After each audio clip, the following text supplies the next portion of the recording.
Salut à tous. Alors pour cette vidéo, je vais vous parler d'un constructeur français, un constructeur qui était un peu unique dans son domaine en France. Je vais vous parler de Bro et de ses machines de récolte. Fut un temps, de multiples constructeurs français proposaient des tracteurs et engins de récolte. On a eu de grands noms comme Renault Agriculture, qui a prospéré de 1918 à 2003, année où le groupe s'est séparé de sa branche agricole pour la céder à Claas. On a eu aussi d'autres noms comme Société Vierzon, créée en 1847 et qui a commencé à fabriquer ses tracteurs monocylindres emblématiques en 1934, avant d'être pris par Claas à la fin des années 50, Claas qui aura fabriqué quelques modèles à l'effigie des SFV. On a eu tout plein d'autres noms, voilà, comme Vendeuvre, Latil, Vendel, Bima, Someka, mais attention, Someka, peut-être qu'il était français, mais attention, c'est une filiale de Fiat. Avec bien sûr bien d'autres noms de plus ou moins grande envergure, qui n'ont soit pas su évoluer sur un marché qui a évolué très rapidement, pas réussi à s'imposer face à la concurrence, ou alors ont préféré se grouper avec les géants de l'agroéquipement qu'on a aujourd'hui, voilà, tels que CNH, AGECO et tout ça. Mais parmi tous ces noms, on a quand même un constructeur qui sort du lot, non pas parce qu'il a duré dans le temps, mais parce qu'il a été le seul à produire des moissonneuses-batteuses en France. Alors ce constructeur, c'est Bro. Alors peut-être que ce nom parle à certains pour les machines à vendanger New Holland Bro, ou peut-être que certains se souviennent de ce nom pour les moissonneuses bleues. Donc voilà un petit résumé de son histoire et de ses machines. Bro a été fondé en 1898 par Alexandre Bro dans la commune de Saint-Mars-la-Jaille. Alors je sais pas exactement comment on le prononce, si c'est Saint-Mars-la-Jaille ou si c'est Saint-Mars-la-Jaille comme je le prononce, donc n'hésitez pas à me le dire en commentaire. Donc Saint-Mars-la-Jaille qui est situé en Loire-Atlantique. Au début, la société a fabriqué des batteuses stationnaires jusqu'aux années 50, donc plus de 600 machines furent vendues jusqu'en 1939, je sais pas plus de chiffres que ça. Années 50, donc où la moissonneuse-batteuse automotrice a fait ses débuts dans les champs européens grâce au belge Claes ou Clayson, peut-être que ça parle un peu plus, avec donc sa MZ de 1952 qui est donc la première moissonneuse-batteuse automotrice d'Europe, à qui j'ai consacré une vidéo si jamais il y a des intéressés, et aussi donc d'autres machines qui sont arrivées grâce aux imports du plan Marshall. Donc avec les balbutiements de ces premières machines, Bro se devait de suivre le mouvement pour s'adapter et anticiper un marché prospère qui, petit à petit, prit la place des batteuses stationnaires. C'est donc en 1955 que la première automotrice de Bro est commercialisée. Cette première machine, c'est la A2080, une machine de 42 chevaux tirée d'un 4 cylindres essence de 1,9 litre provenant de Citroën, couplée à une boîte mécanique à 8 rapports. Le moteur entraîne une barre de coupe de 2 mètres qui alimente un tambour de battage de 55 cm de diamètre et 80 cm de large, suivi par 4 secoueurs de 2,5 m². Je n'ai pas trouvé d'infos sur la trémie, donc je présume qu'il n'y en a pas en vue de la machine, et peut-être que donc c'était une prise directe, par exemple une mise en sac directe. Donc cette 2080 évolue vers une autre version en 1956, la A2480, avec un plus gros moteur Renault et une barre de coupe de 2,4 m. Finalement, ces deux versions sont remplacées par la A2480V de 1959, qui reprend le moteur et la barre de coupe de la 2480, avec une boîte à variateur hydraulique, et la surface des secoueurs est augmentée à 2,95 m². La 2480V est produite jusqu'en 1964. En 1960, Bro commercialise une nouvelle machine de plus petite dimension, la A1865, une machine de 33 chevaux avec boîte méca à 2 rapports, barre de coupe de 1,90 m, système de battage plus compact, donc avec un tambour de 50 cm de diamètre et 65 cm de large, 3 secoueurs de 2,10 m² et une trémie de 750 litres. Alors malgré que ce soit plus compact, il y a quand même un peu plus d'équipement. La A2065 prend la relève en 1963 avec un moteur plus puissant, une barre de coupe de 2,10 m et une trémie de 850 litres sans plus de modifications. En parallèle, une machine à plus forte puissance est aussi mise au point, avec la A105 de 1960 également, culminant à une puissance de 70 chevaux grâce à un nouveau 6 cylindres diesel qui provient de chez Perkins, un moteur qui fait 4,7 litres, couplé à la transmission à variateur hydraulique de la 2480V. Bro propose avec cette machine 4 options de barre de coupe, donc une 2,7 m, 3 m, 3,5 m et 4,7 m. Le système de battage est revu, le tambour reste à un diamètre de 55 cm mais gagne en largeur et passe à 1 m. Les secoueurs sont au nombre de 3 pour une surface de 3,70 m². Tout ça connecté à une trémie de 2100 litres disponible en option. La 105 connaît aussi une évolution en 1965, évolution qui se nomme la A105B, avec moteur 6 cylindres provenant cette fois-ci de chez Agrom, qui fait 60 chevaux, avec une boîte revue, et la trémie est désormais de série et fait toujours 2100 litres. En suivant, Bro propose à partir de 1963 la 405, autre modèle grande puissance entraîné par la même mécanique que la A105 avec le système de battage similaire à l'exception des secoueurs au nombre de 4 pour 4,2 m² de surface. Les barres de coupe sont aussi au nombre de 4 et la trémie de série contient encore une fois 2100 litres. Deux autres versions sont proposées en 1967, remplaçant la 405 par deux options, donc une option 4 ou 6 cylindres, qui conserve le système de battage de la 405, qui est un peu réduit d'ailleurs sur la 405-4, donc le modèle à 4 cylindres, et qui reste aux mêmes dimensions sur le modèle à 6 cylindres. Alors quand même, grâce à tout ça, ça a quand même plutôt bien fonctionné jusqu'à présent pour Bro, donc ils ont quand même pu étendre les lieux de production en 1966, donc la cadence puis augmenter ainsi que l'équipement présent sur les machines.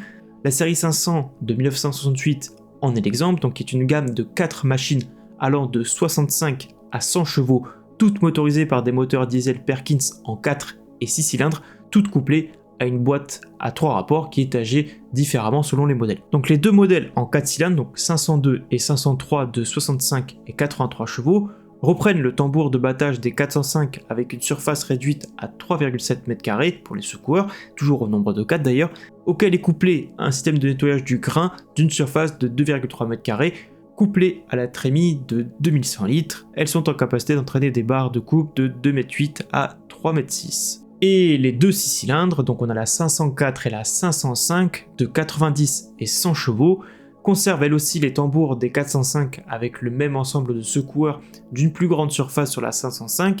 La 504 et la 505 sont également vendus avec un système de nettoyage du grain d'une surface de 3,2 m² pour finalement être envoyés dans une trémie de 3200 litres. Avec cette gamme de machines grande capacité, Bro propose aussi une alternative plus compacte grâce à la 258 de 1969, 258 qui reprend le moteur de la 502 qui est dégonflé à 61 chevaux. Le tambour de battage reste à un diamètre de 55 cm mais moins large, suivi par 3 secoueurs d'une surface de 2,9 m² et un système de nettoyage du grain de 1,92 m² pour remplir une trémie de 1900 litres. Avec tout ça, Bro lors des années 70 cherche aussi à se diversifier et donc choisit de se lancer dans la production de machines à vendanger.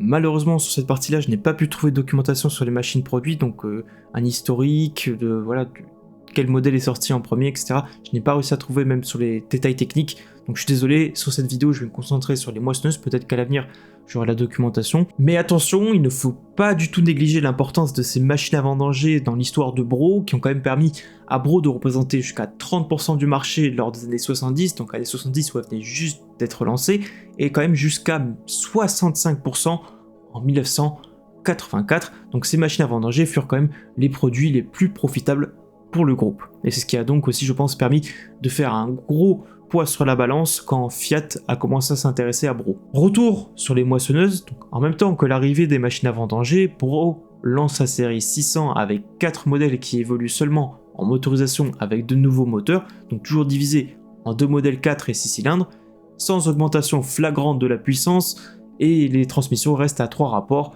avec étagement revu. Bro a également mis sur le marché des machines de grande puissance par rapport à ce qu'il fut produit jusqu'à présent. Les 701 et 801 viennent couronner les machines des années 70 de 130 et 150 chevaux, toutes deux en 6 cylindres, turbo compressés donc sur la 801, moteurs donc qui sont liés à une boîte à 3 rapports sur la 701 et une nouvelle hydrostatique sur la 801. Les 701 peuvent porter 4 barres de coupe différentes allant de 3,1 m à 5,1 m et les 801 4 aussi de 3,7 m à 6,1 m. Donc le système de battage forcément augmente en capacité, le tambour fait 60 cm de diamètre et 1,30 m de large, combiné à 5 secoueurs de 5 m² sur la 701 et 5,6 m² pour la 801. La surface de nettoyage est elle aussi augmentée, donc elle est de 3,80 m. Ensuite le grain est expédié dans une trémie de 3200 litres pour la 701 ou 3400 litres sur la 801. Donc on arrive quand même sur la fin des moissonneuses Bro. Bro va alors commercialiser 2 dernières séries avant donc d'être acheté à 75% par Fiat en 1984, une première de 5 machines à partir de 1976 et 1978 et une autre de 2 machines en 1981. Donc cette première série de 1976 et 1978 marque quand même une importante évolution avec un nouveau système de battage comprenant un nouveau tambour unique à l'ensemble des 5 machines de 61 cm de diamètre et 1,05 m de large. Autrement, la puissance des machines augmente elle aussi, avec la plus petite offrant déjà 115 chevaux et la plus grande jusqu'à 180 chevaux grâce à un moteur Iveco turbo-compressé. Certaines sont en boîte mécanique et d'autres en hydrostatique. Le choix de barre de coupe reste similaire à ce qu'il fut proposé jusqu'à présent, donc en fonction des puissances bien sûr.